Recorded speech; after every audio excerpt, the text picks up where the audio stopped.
That was a thorough first half performance, Chris, against Llay and a 3-goal lead. Your thoughts on the first half and picking up the second half, which wasn't as good? I thought the first half an hour was the best we played this season, alongside probably Llangefni at home, where we had a similar performance. The way they moved the ball, the way they attacked, and when we lost the ball, the way we won it back, it was superb in all areas.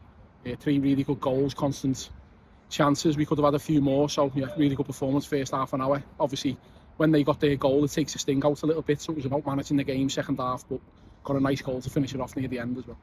It was a nice finish, but we need to make sure that the game's finished by half time if we make sure of the points. That's what was difficult today, that we were nervous in the second half, the supporters were nervous.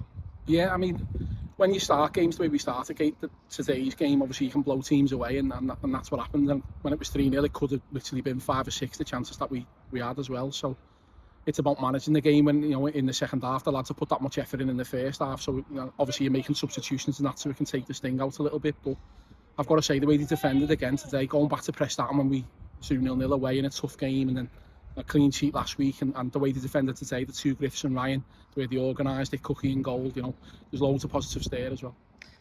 We've got a Friday game in the Lights, which is a different proposition. What do you expect from Llangefni next Friday? Oh yeah, obviously a good team. It was a really difficult game there last season in front of a big crowd, so we expect the same again. It's just about momentum for us now. Obviously, just keep ticking the games off as we approach the running and see where we end up.